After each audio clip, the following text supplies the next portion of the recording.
So, hi everybody. Welcome to the Grassroots call for April. I hope you're all well. You all had a good Easter break. Um, so, I know this is one or two people's first time on the results Grassroots conference call. So, big welcome to you. My name's Naveed Chowdhury, and it's my role to support Grassroots campaigning at Results UK, and that's what this monthly call is all about. So, before we get into the topic of this month's campaign, I'm going to start off with the necessary housekeeping messages. Um, Please keep yourself muted during the call, and if you have any questions or comments, please use the chat box. Captions are turned on, and if you want to enable or disable them, you can do so by using the Zoom toolbar. We're recording the call, so if you prefer not to be visible in the recording, please feel free to turn off your video. And if anyone would like to introduce yourself now, please do, either just by speaking or writing in the chat box. I can see a couple of people have joined since I started speaking.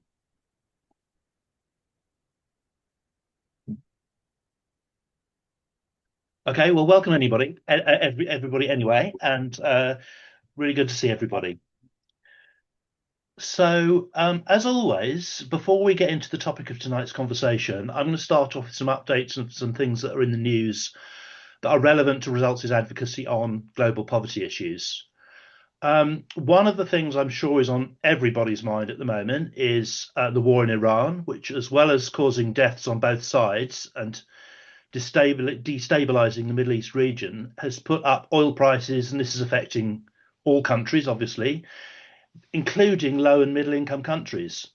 Now, I should stress that it's not within the remit of Results UK to campaign on this issue specifically on this conflict, but it's of course highly likely that the economic effects will take their toll on people around the world, including those living with poverty, where, for example, countries' overall budgets are squeezed by global supply challenges such as this. Another obvious impact of the situation is the ongoing pressure on governments, including the UK, to feel the need to increase military spending, which we know that they've been doing, and also to use language of global insecurity to justify continuing to underfund their international development obligations. So, that's a concern, and it's concerning that even though the UK is not a direct participant in this conflict, it's been provided with yet another reason to have military solutions in the front of its mind. So, of course, we hope that the UK government will act with wisdom, in cooperation with other nations, and proportionately if it starts working to help get the Straits of Hormuz open, for example. Next, on the 19th of March, so a couple of weeks ago now, the UK government finally released details of its spending plans for the Foreign Commonwealth and Development Office, FCDO, following the cuts that were announced way back in February 2025. So we had to wait an awful long time for that budget information. As many of you will remember, the Prime Minister directly associated with the cuts of official development assistance, ODA, from 0.5% of the UK's gross national income to 0.3%. He directly associated that cut with the need to increase defence spending more quickly. If you've been able to write to the government or your MP on this issue over recent months, a big thank you. And thank you to all of you who've been sharing intelligence from your correspondence on this topic. The new budget figures, you may have seen them, but they're a very mixed bag, and they do have an impact on the issue we'll be discussing tonight, which is global education. We think that our focus in last month's campaign on the impact of the cuts on women and girls, which is an area of interest for the Foreign Secretary, Yvette Cooper, was probably the right focus and has made a difference, we think. We've heard informally that an initial draft of the budget had to be modified at her insistence to take into account that impact. So again, thank you to all of you who took our campaign action specifically on that topic back in November. We do think it helped to reduce the impact of the cuts somewhat. However, the government's own report on this, called an Equality Impact Assessment, showed that the cuts will inevitably have a powerful impact on the lives of the most marginalised people, including those facing conflicts, women, girls, and it will cost lives. So last month, if you were on the call, you may remember our head of policy advocacy, Alex Runswick, spoke about our concerns in this topic, as we feared that the government could still come up with even further cuts on top of the ones that have just been already been announced, and which we've now seen land in relation to specific programme areas. So a couple of specific programme areas then. I'm really sorry to say that the UK has now ended altogether its direct support for polio eradication efforts around the world. And I know so many of you have worked on that over an awful long time. Um, we'll be continuing to support polio indirectly through the World Health Organization, but the polio funding from the UK has currently stopped. We'll also be ending support for the Pandemics Fund, a body helping to build resilience should another pandemic occur. The government has said it will prioritise humanitarian support and also gender equality, both of which are, of course, very good things. And it will honour the global health commitments it made last year, including on vaccinations, on HIV, TB, malaria. So thank you for helping to protect those. But overall, the reductions will inevitably cost lives. On education, we're going to hear more about this very shortly. The government has made a welcome and unexpected commitment, actually, to continue its existing level of spending on education in emergencies via the organisation called Education Cannot Wait. I think we mentioned a couple of months ago, we were expecting to have to campaign on this later in the year. However, it's not yet said what, if any, resources it will be providing for the work of the Global Partnership for Education. So that's why we're going to be focusing on that this month. I'm going to include a link to Results' public statement on the FCDO budget announcement that I've just been talking about. Now, that it also includes a link to both the statement itself and the equality impact assessment that I mentioned. So if you want to dive into the details, there's plenty there. I'm also going to share a link to an assessment by our umbrella organisation, Bond. Now, there's going to be a lot of detail to digest, and essentially, these were cuts, and we need the government to reverse course as soon as possible and raise its ODA budget back to the legally mandated 0.7% of our national income as soon as it possibly can. So, yeah, I'm just going to put that in the chat now. You should see those two links there. Next, I'd like to just quickly share a couple of publications with you that Results staff have been working hard on in recent months, and I think I've trailed them both. First, as you know, many of you know, 24th of March was World TB Day, which is our annual chance to remind people about this disease, which of course remains the world's deadliest infectious killer disease, even though many people think it's a disease of the Victorian era. Results provides the Secretariat for Parliament's All-Party Parliamentary Group, or APPG, on tuberculosis. And in that capacity, we've produced a report of an inquiry conducted by the APPG, which is essentially run by our colleague AXA on behalf of the MPs. This report shows how TB rates are rising across the UK, something I think no one on this call will be that surprised to hear, and should provide essential evidence to persuade the government to improve prevention and early detection of the disease. And by highlighting the need to take action here in the UK, we're also going to be able to help people understand how TB needs to be tackled everywhere around the world. And we're hoping that we'll be able to ask you to help share these findings a bit later in the year. We're not obviously campaigning on this month, but I'm going to nevertheless put the link to the report in the chat so that you can again have a look at that in your own time. And as always, there's a summary of it as well.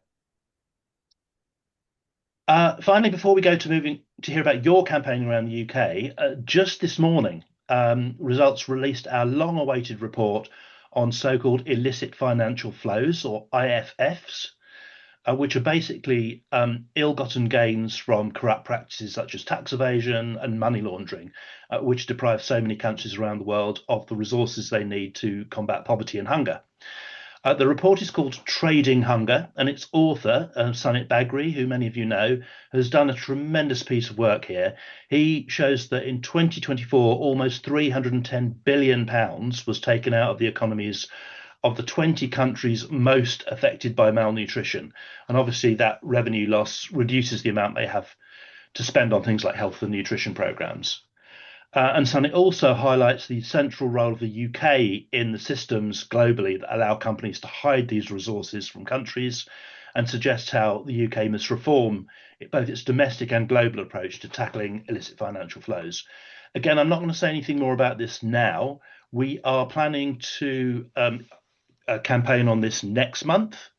So that will be the topic of the May campaign action. Once again, I'm going to put the link to that report, which I know many of you have been waiting for a while now. That's in the chat box, and in you'll see there's a link to a press release, which again links to the full report.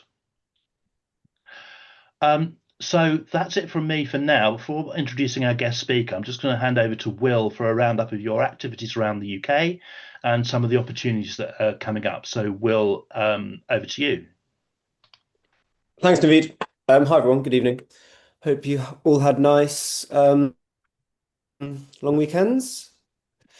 I just wanted to start off by saying a big thank you to everyone who has taken last month's action, which was writing to the Prime Minister Keir Starmer to head off the risk of any further cuts to the ODA budget.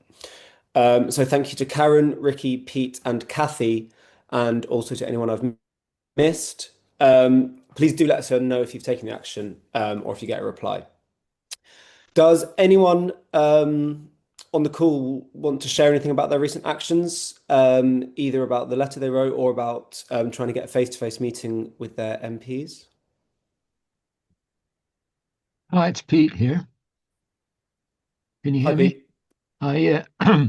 So I've put together a letter with the help of AI to the Prime Minister and copied to my local MP, and he's replied, which is normal. Thank heaven.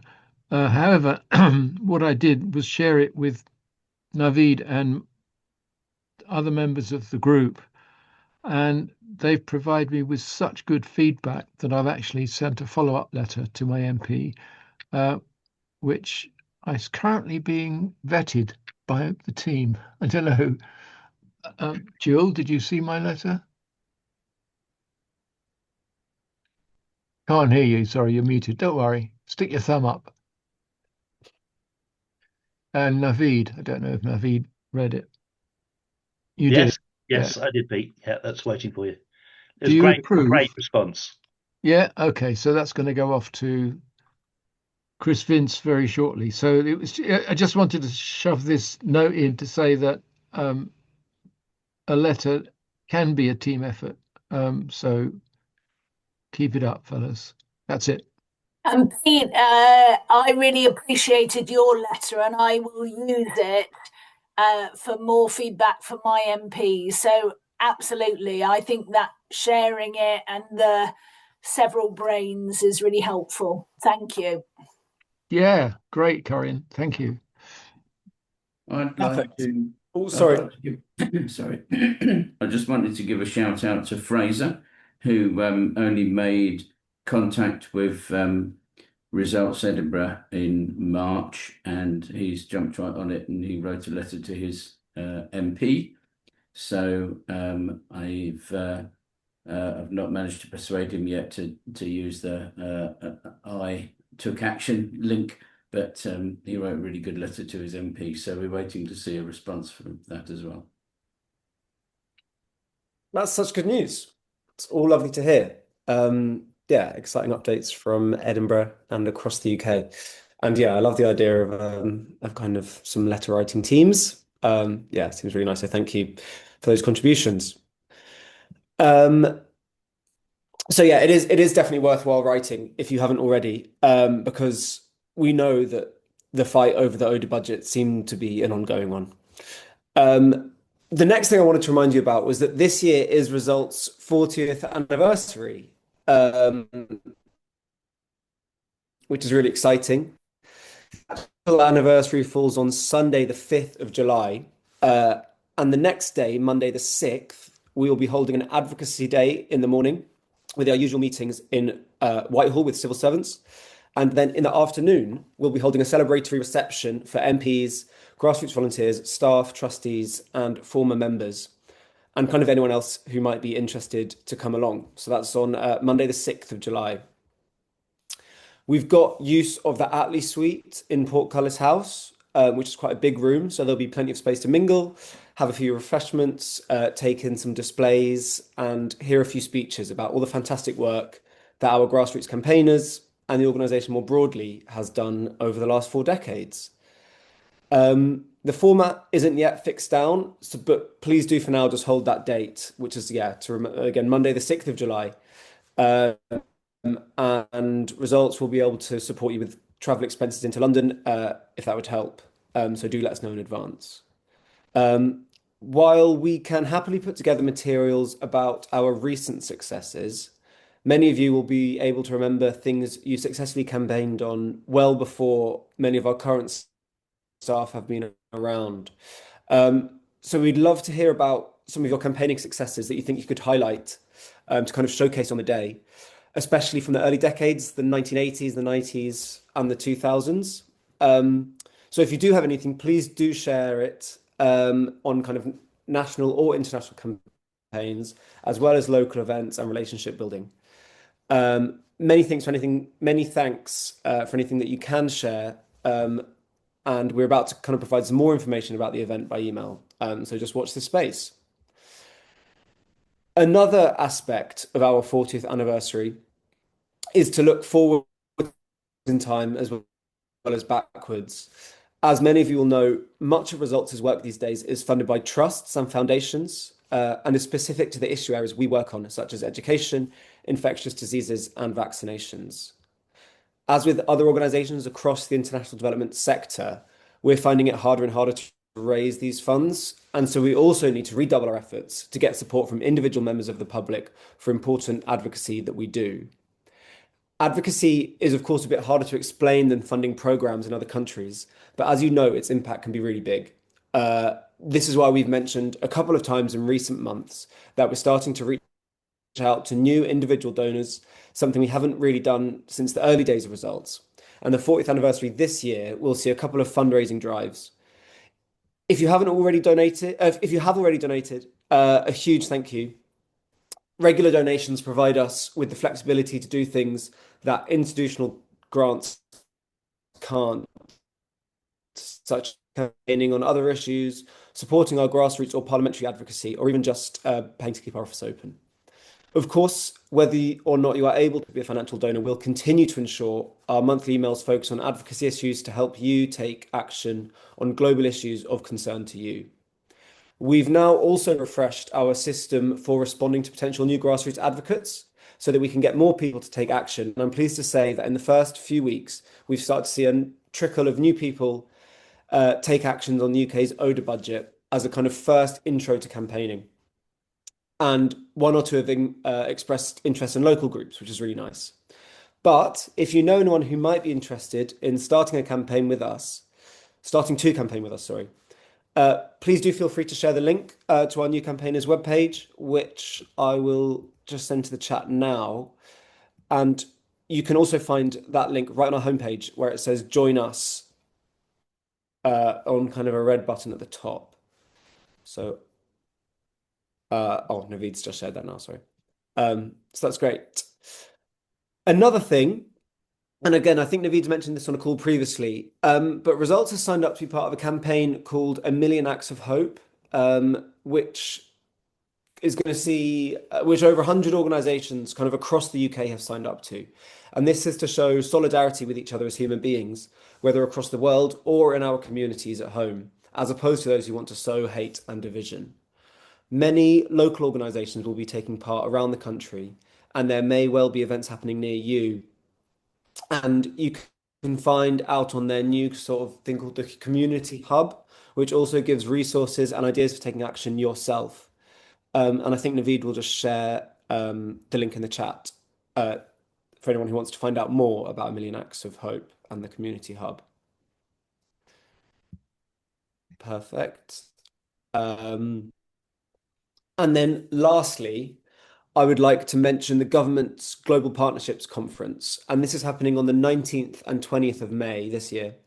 So kind of a month and a half's time. And this is about the future of global development. If you can get your MP to take an interest, that would be really kind of valuable. So a big thank you.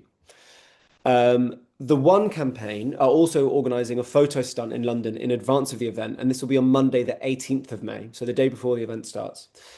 We don't have any further details yet, but we've been invited to take part in helping to publicise the conference. It will be pitched as a celebration of the things that have been achieved around the world to help children survive who otherwise wouldn't reach their 5th birthday. We will share details of how you can take part as soon as we have them, probably via our newsflash or a separate email. So again, keep an eye out for that. And yeah, that's everything from me. So back to Naveed to introduce this evening's. Thanks, Will. Lots to share this time. So, look, now I'm going to introduce our guest speaker for this evening to help us understand the latest on global education. That is, how children around the world can gain the skills they need to live a fulfilled and productive life. So it's a great honour for me to be able to introduce Jess Edwards, who is the policy and advocacy advisor at Plan International UK. I hope I've got that right. And she's leading on gender and education. She's actively working on the current replenishment of the Global Partnership for Education here in the UK. And Plan is also an implementing partner for GPE, Global Partnership for Education, is an implementing partner for their programs on gender. So this makes her a fantastic person to inform our campaigning this month. So Jess, I can see you're here. Welcome. Thanks, Naveed. Great to be here. Hi, everyone. So yeah, very big welcome to our Grassroots conference call. And you're joining Grassroots advocates, you've probably gathered by now, from right around the UK. I've been taking action on global development issues for many years and have a great track record of successful advocacy on issues like health and education. So before we get into the first question that we've shared with you, I wonder if you wouldn't mind saying a little bit about yourself. You've obviously heard a basic introduction from me, but kind of how did you get into your role with Plan, and what is it that inspires you about advocating for global education? Thanks, Naveed. It's great to be here today and so inspiring to hear about some of the work that you've been doing. So as Naveed said, I'm Policy and Advocacy Advisor at Plan International UK. For those that don't know, Plan International UK is a global charity that's dedicated to building an equal world. We focus on children's rights and on equality for girls, and we work in over 80 countries around the world. At Plan, my role focuses on gender and on education. I'm focused on our global issues, but target the UK government to make change for children and girls around the world. About me, so I previously, before the role at Plan, worked at Barnardo's and also at Save the Children. So I've got a background of focusing on children's rights, and at Barnardo's I worked on violence against girls and women, and online safety as well. And this kind of combination of work areas drew me to my role at Plan to really have that focus on girls and the different barriers that they face around the world. In terms of what motivates me, it's a really good question. I think what I do get to do at Plan quite a lot is to hear and work with girls from around the world. And it can be amazing to hear about the work that they do to stand up for their rights. So whether that's kind of small, everyday pieces of resistance, so girls who, don't accept that they have to do more chores than their brothers, or the bigger things like supporting them to attend events in Parliament, to speak to the government or to MPs. It is really inspiring working with them and kind of hearing what they're doing, and what their future plans are as well. So yeah. Thanks. That's really interesting, really inspiring to hear about that. So thank you for sharing that. So let's start with the first of our three questions, which we've asked you to think about in advance. And I think that one's coming from Edinburgh.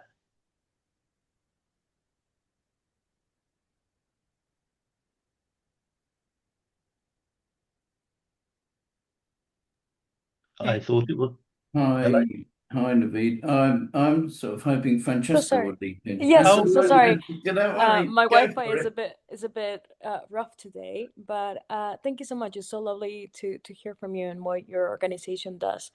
The first question that we were kind of thinking of was, How does the Global Partnership for Education help countries meet educational needs of children, in particular girls? Thank you. So the Global Partnership for Education, or GPE as it's known, is the largest global fund which is dedicated to transforming education around the world. And they've been around for more than 20 years as well.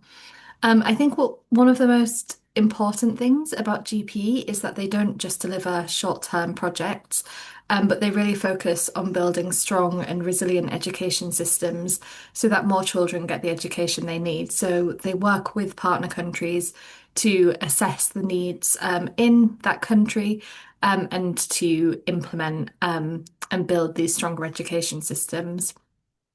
They also bring all of the partners together that are invested in education to make sure that it is transformed in kind of the most sustainable way. So whether that is the lower income countries, donor governments, international organisations, civil society, young people, teachers, they all have a role to play within GPE. And over their last 20 years of operating, they've made significant progress in improving the access and quality of learning and also making it more equitable so that children around the world can reach it. So in the last 4 years of their sort of last strategy, so between 2021 and 2025, their programs reached more than 370 million children around the world. And a lot of this also has a focus on girls and making sure that girls can access school. So they focus on gender equality and inclusion, and that could be helping to identify and address the specific obstacles that girls face that might prevent them from going to school. So, things like uniform costs being expensive, unsafe travel to school, at school, kind of a lack of cleaning and wash facilities, which can make it harder for girls, particularly adolescent girls. And also to help make education transformative for girls and boys as well. So it's not just implementing education systems, but it's also working on these education systems to make sure that they're promoting gender equality and are challenging some of these harmful gender norms or social norms that can hold girls back as well. So that could be, for example, making sure that girls are taught subjects that are traditionally more focused for boys, so like science or technology, and then also some lessons to help keep girls and boys safe and protected as well. So really, that whole kind of transformational approach. Amazing. That sounds really interesting. I was mentioning earlier to Ricky that I actually work a lot in like girls' education in Malawi, so it's really nice to see, and I would definitely take a look into your organization. Thank you. Thank you. Thank you, Francesca, for the question, and thanks, Jess, for that answer.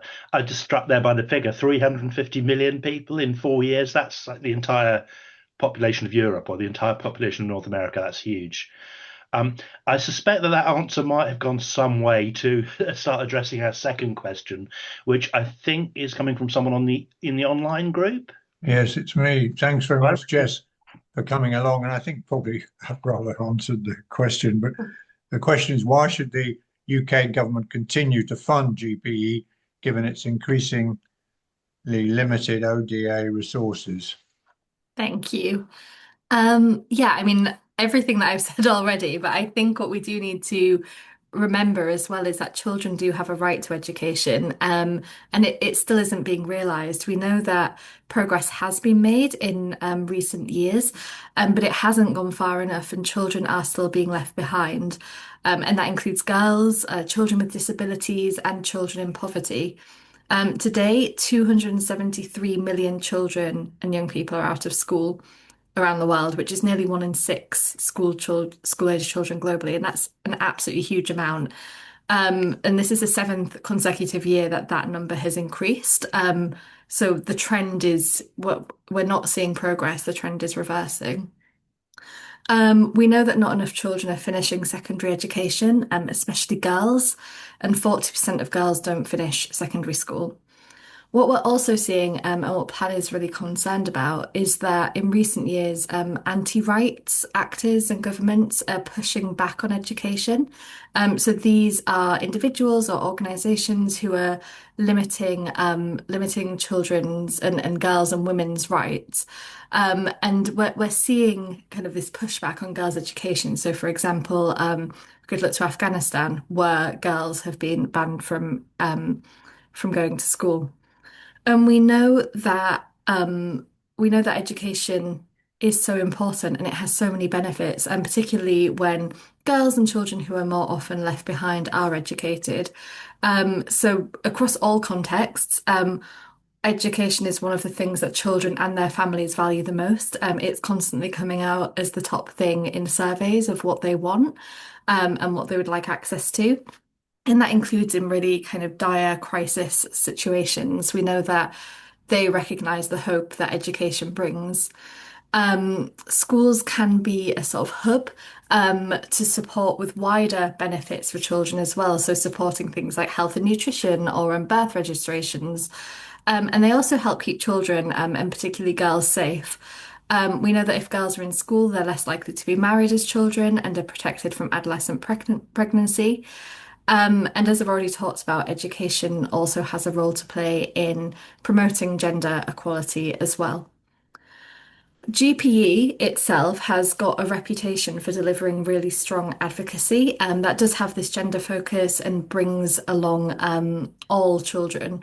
And it really aligns with the UK's priorities of working in partnership with low-income countries. They centre the priorities of country partners and make sure that the approach that's taken is one that has local kind of organisations in mind as well. So it isn't that sort of top-down approach. We do know that education and GPE in general do align with the UK's own priorities. So obviously, education can build sustainable economies, allowing more people, including women, to enter the workforce.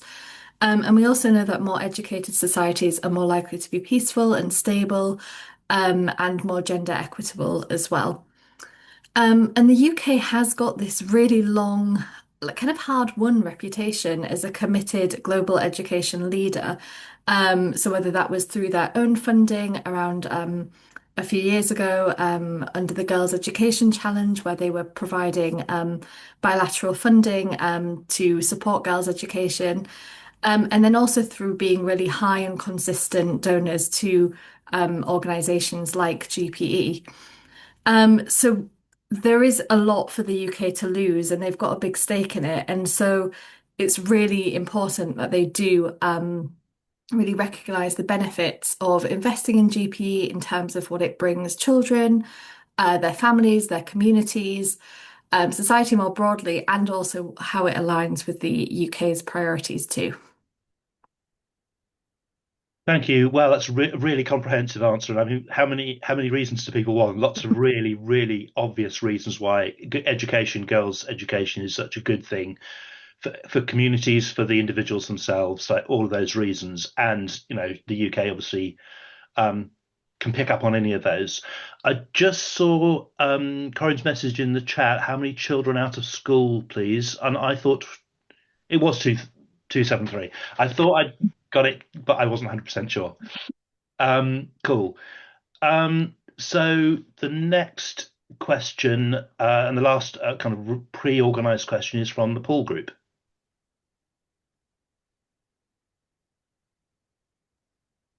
Hello, yes, it's me. I'm sorry, I didn't have time. Helen.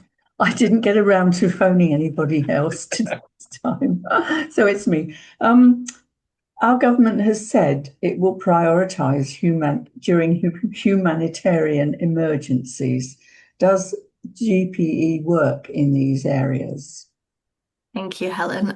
Yeah, it's a really important question. I mean, as we're seeing everything that's happening in the world, and as we were talking about earlier with all of the conflict in the Middle East, it is really important that the UK is prioritising humanitarian emergencies. In terms of GPE, over a third of the countries in which they operate are affected by fragility, conflict, and violence. And in these spaces, GP supports the establishment of safe learning spaces, repairing schools, and ensuring that education continues during times of disaster and conflict. And they also work to integrate refugees and displaced children into national education systems when they've been displaced to a different country. So as I've talked about already, GP really focus on building these strong and resilient education systems, and that includes building resilience to future conflicts or to climate-related disasters. So that can be around just ensuring that education will continue if any humanitarian emergency does strike. And of course, that's really important, particularly when we look at like climate change, for example, and how the impacts of that, we see it here in the UK when there's freak storms or flooding, the effect it can have on stopping children accessing schools. So that's really important. GP aren't alone in the sort of education architecture. They work alongside Education Cannot Wait, which Naveed mentioned earlier. And that organisation are really focused on working kind of in those emergency situations.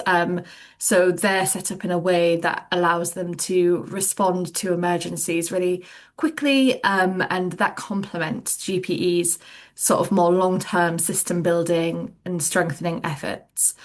And I think as well, when we think about education, it does have a really important role to play in helping to build long-term and sustainable peace and stability and making sure that countries kind of are more peaceful and less likely to be in interstate conflict at least. Civil conflict at least. And so it is kind of part of that sustainability efforts as well. Thank you for that really helpful in-depth information about GPE and how and why the government should support it and how it fits in with some of the priorities that the government has said that it has. So that's a really great start. I'm going to open up to the floor now for questions that any of you got for Jess. As always, you can unmute and ask your questions directly, or you can post your questions in the chat. I can see we've got one already. Or if, for whatever technological reason, you want to send it in by text, I'm just putting my number in the chat there. It's 07906 662 571. So I better remember to look at my phone as well. And yeah, just go ahead. Anyone wants to just... I'd like to ask a question. Go for it. So, Jill, you go first. You're prettier than me. Okay. Right, thanks, Pete. If the UK has said it's committing to Education Cannot Wait, what sort of points should we be making in our letters to the RMP to get them to commit to GPE as well? I mean, what's the just the points that we can make that's going to put it in a good way? Thanks, Jill. It's a really good question. The commitments that they've made to Education Cannot Wait is really good, and it's great to see them continuing the same amount as last time, particularly with everything going on. But I think what we are really keen to get across, along with Results UK, is that you can't really have just funding to Education Cannot Wait without having it for GPE as well. They're part of this sort of system for global education that work in tandem with each other. As I said, ECW are really focused on the sort of immediate emergency responses when crises strike, which is really important and really needed. But we do also need to continue building those longer term, more sustainable, sort of resilient education systems to protect education during times of crisis, which GPE does really well. I think as well, when we're talking about overseas development aid, it's really important that we don't just turn away from the development context of that, and that, a lot of countries put a lot of funding into education already, but because of the size of their economies, it just isn't enough kind of to really build these strong education systems. So the UK does have such an important role to play. And GP can help them. They've got a really strong track record of delivering for children in these settings. So a really important investment. Thanks, Jess. And was it Thank 80 you. million? 80 million? Is it the amount Yeah, for ECW? I that's don't right. think we mentioned that in our materials. So yeah, 80 million. The same as last time. So yeah, I mean, I think that issue of how GP works, it's a really great question, really helpful answer. And obviously that topic of partnerships and not telling people what to do, not being top down is really topical at the moment. So thanks for mentioning that. I see a couple of hands up, but Pete, do you want to go first, and then I'll go to call on the others. Yeah, just a very quick question. The focus seems to be on girls, but I'm just wondering because I have a couple of young men in Africa who are constantly asking for help with their orphanages that they're running and stuff like that. To what extent do you interact with the needs of male children? Thanks, Pete. Yeah, so Plan International works kind of with all children around the world, particularly in emergency settings where we're not just focused on girls, but we're helping everybody. On what our kind of focus is making the world a more gender equal place. And that, obviously has benefits for boys as well in terms of help promoting healthy masculinities and working with them to kind of support girls and women as well. So yeah, we work with all people, not just girls. And GPE do work with all children as well. Thank you for that. I think my concern is that the contacts I have are all male, and I'm wondering whether I should be asking them what support they can give to the women in their community. Yeah, I think that, I mean, we do quite a lot of work as Plan with boys and young men to do that kind of work around what can they do with girls and women and how can they be supportive and allied to them. And it is really important, we can't just have a gender equal society with just girls and women acting alone. It needs to be a full society effort. Okay, thanks. Good. Thank you.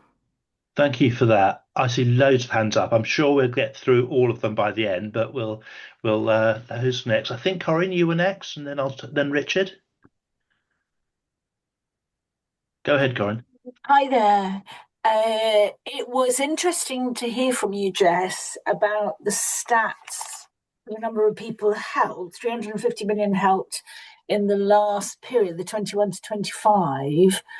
I think the period before that, there seemed an awful lot of hope and things were improving.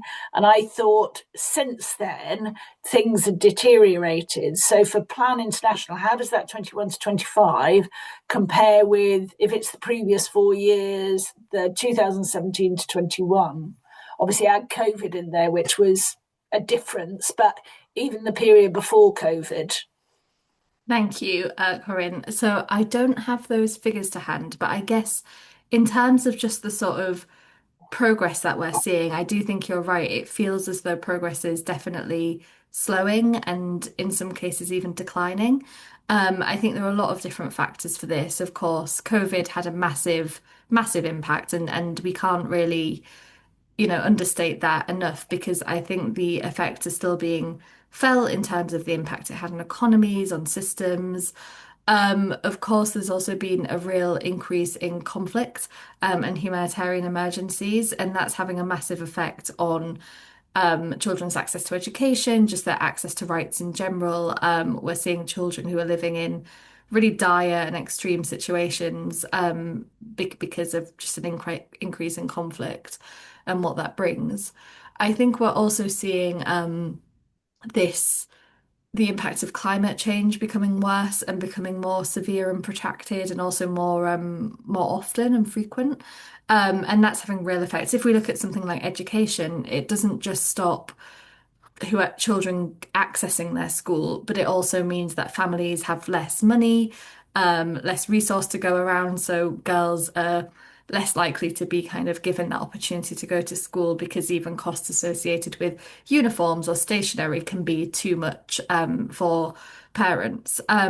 So there's just a real multitude of factors affecting this. I think the other thing to say is that politically we're living in a very difficult time and we're kind of seeing this rise of governments who are maybe not prioritizing international development and aid and human rights in the way that we have done previously. And that's having a real effect. Of course it is. I think the sort of 2010s were a real sort of like boom period for the sort of progress we were seeing and the optimism and as you said. And that just it doesn't feel the same anymore. It feels very much like that has been declining. And I think if we look at kind of some of the organizations and individuals who are pushing a more sort of anti-rights or anti-gender equality agenda, they seem to be being listened to more. And that's having a massive effect. Thanks, that's really helpful. It is incredibly sad, but it is good to understand that so that if we're writing, we can bear that in mind in our correspondence. Thank you. Thank you. Thanks, Corinne. And yeah, thank you, Jess, for mentioning not only the sort of the environmental factors, the things that are going on in the world, but also the politics. It's something that at the beginning of these monthly calls, I always try and address because it does have a direct bearing on our advocacy. And I was going to say, it's good to hear. It's not good to hear. It's obviously terrible to hear, but it's important for us to hear that those things do actually end up having a direct effect in the world. It's not just politics that makes no difference. It does make a difference. Which is why, you know, all of your work, everyone on this call, why your advocacy is so important, of course. Richard, had your hand up for a long while. Well, Jess, thanks for all these explanations. Just how does GPE work? I'm not sure if you explained this. What's the sort of budget? Does it have an international office? I think you said Education Can't Wait has 83 million budget. How many countries contribute? Do they have offices around the world? Do they work with governments? Do they pay for teachers? Do they advise schools? Sorry, all these questions. How does it sort of work? Yeah, it's a really good question. So they're every replenishment period, so they have a replenishment every 5 years. And during that time, they aim to raise a certain amount from donor governments, from private foundations, and kind of, you know, your very, very mega rich donors. To give you kind of a sort of show of the scale of how much they're wanting to spend, this period, so which would run from 2026 to 2031, they are asking for $5 billion. So that's the sort of scale of organization we're talking about. They're a very, very big organization. And with that, they do various things with their funds. They implement kind of different programs and would work with civil society organizations at the local level, but also international organizations to implement specific things. So that could be, I don't know, something around like girls' education in Zambia, just as a random example, and they could do that. Or they could work with the national governments in low-income countries to really identify what the gaps are. And that can be around supporting teachers, as you mentioned, and kind of making sure that the education system really includes them in terms of that building a sustainable and sustainably resourced approach. It could be that kind of school buildings and that kind of quite physical infrastructure of schools. Or it could be doing things around remote and accessible learning for those times of climate crisis, so that if children can't go into school, they could, you know, have access to laptops and internet so that they can continue their learning, or some low technology solutions. So yeah, so that's how they operate. They do have a sort of international office, and they also have very small national offices as well. So there's a team of, I think, 2 people in the UK that we work with, and Results UK work with as well. And they have similar sort of models in other donor countries too. And offices in the recipients' countries? Yes, as well. Okay, thank you. Thank you. Obviously, lots of different ways in which they could work depending on the country context and the need. I've just put a little link in the chat to a page on their own website called How We Work. So it might help to just put Jess's remarks in context, just to sort of share how the global partnership itself sees or how they categorize the different things that they do. Abbas, over to you. Yes, thank you, Naveed. Thank you. Just if we look to all the countries around the world, the government, they're just interesting for military spending. And unfortunately, they put the education and the health in another side. Last week, I saw millionaire in the UK. He offered to build 20 schools in Gaza. Yeah. So now, what do you think? Just the role for the private sector to play good role in the education sector around the world to help the government to introduce this situation or this problem around the world. Thank you. That's a really tough question for towards the end of the call, Abbas, but thank you for asking it. Jess, I want to go if you can. Thank you, Abbas. I know it's nearly 9 p.m. and my brain is, but no, it is a really good question. It's a really important question. And I think at this time of really difficult kind of fiscal constraints that a lot of governments are facing around the world, it is something that all of us are thinking about more, and how we can work with those kind of private sector organisations.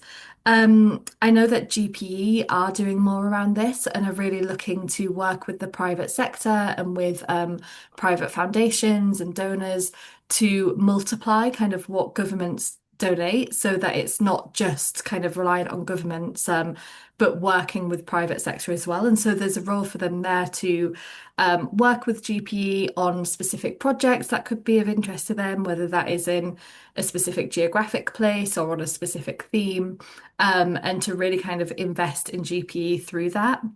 I know that they're doing work with kind of some of the really big foundations, like, the Gates Foundation, which was founded by Bill and Melinda Gates, around things like that. So yeah, definitely a really important role there. I think with the only thing I would say about private sector and education is that there is a risk around, like private fee-paying schools being put in some different contexts, which obviously just aren't accessible and would mean that some children wouldn't be able to go to those schools or would maybe have other sort of financial motives, and not just kind of focus on providing education for all children. So yeah, that's just a bit of a caveat, but I think through funding with through GPE is a really important and sustainable way that they could do it.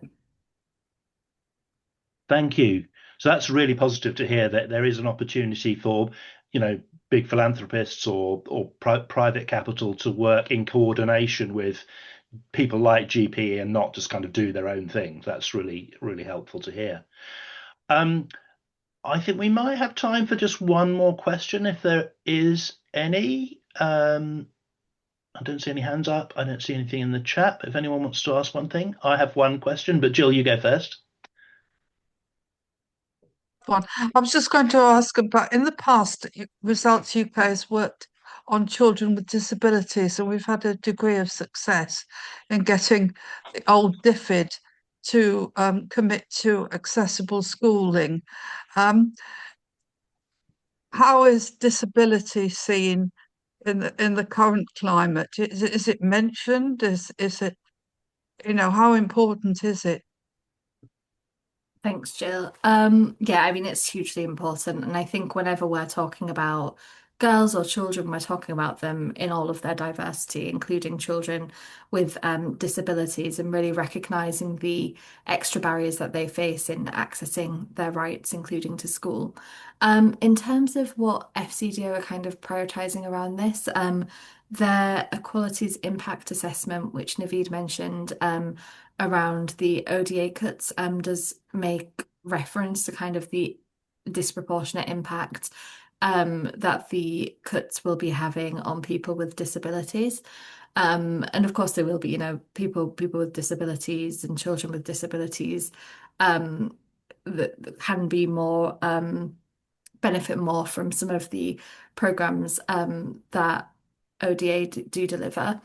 GPE do also have a focus on disability and ensuring that education schools are accessible to everybody, including children with disabilities, and really take that kind of intersectional approach. So they're not just kind of looking at children as one group who can do everything the same, but who, looking at girls, looking at children with disabilities and children who live in rural or remote settings, and thinking about how their education can be accessible and inclusive for them as well. So it's definitely a big priority of GPs. Thank you, Jess, and thanks, Jill, for mentioning Thank that. you. This could well be an opportunity for raising it in a way that, it's just an opportunity, isn't it? So if you feel that now is the time and you want to include something on that in your letter, then that's certainly something you could do. Before we finish, I've left it a little bit late, but just one thing that came up over the last couple of days, I'm aware, is that we decided to release this our campaign action, which I am just putting in the chat. You've all been emailed it, but there it is in the chat as well, in case it's easy for you. We wanted to raise it now because we thought that the sort of funding period, the replenishment period for GPE was going to be kind of June time.